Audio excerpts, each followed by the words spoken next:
Okay, so this is a story about my Uncle Junior. Now, I was raised in Memphis, Tennessee. That's where I was born. And my dad passed away when I was young. I had a twin sister, Chris and Christy. Um, that's a not cool name, but that's not beside the point of the story. So, when my dad had passed away, my parents were divorced, his sister had had a miscarriage, and so she wanted to have kids, so my aunt and my uncle raised us. My uncle was Uncle Junior.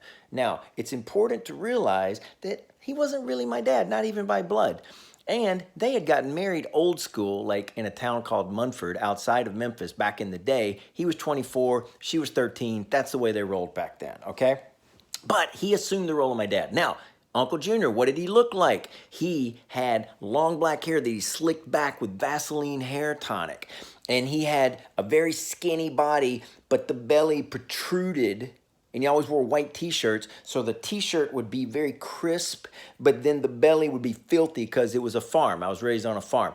So he'd be walking around bumping into stuff, and his belly would always be really dirty. He wore baggy pants and big James Dean black shoes, and his pants hung down, and his butt crack showed back before all that was kind of fashionable, if you know what I mean. So this is the lesson to the story.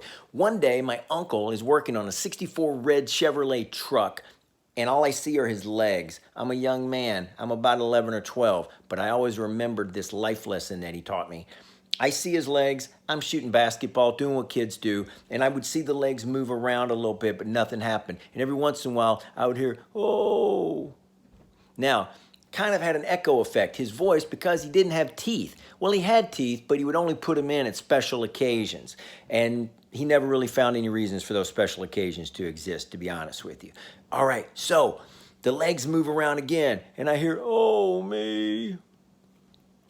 I wonder what's going on. 5, 10 minutes go by. All of a sudden, I start thinking, you know what? He may be in trouble. So I go and look at him. I realize his belly is lodged under the transmission of the truck, and he is not calling out for help. He can't get out. So there's all this space between the rest of his body, but his belly is lodged tight, man. I was pulling his legs, and "Oh, you're hurting me," and I couldn't get him out, and I'm pulling on his legs, and then I realize, so I grab a shovel and I put the shovel between the belly and the transmission and I leverage it, man, like a fulcrum, and I drag him and I get him out. And I said, "Are you all right?" And man, couldn't breathe, and he said, "I need biscuits and gravy."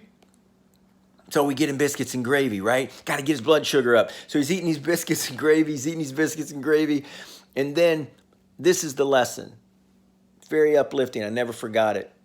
He said, "Hey, Chris, I was too proud to call out for help."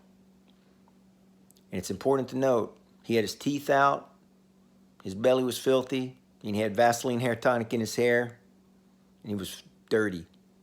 And he had gravy all over his face because he didn't use utensils. And he said, "Don't be proud like your Uncle Junior." This story is dedicated to Clarence MacPete Jr. Rest in peace.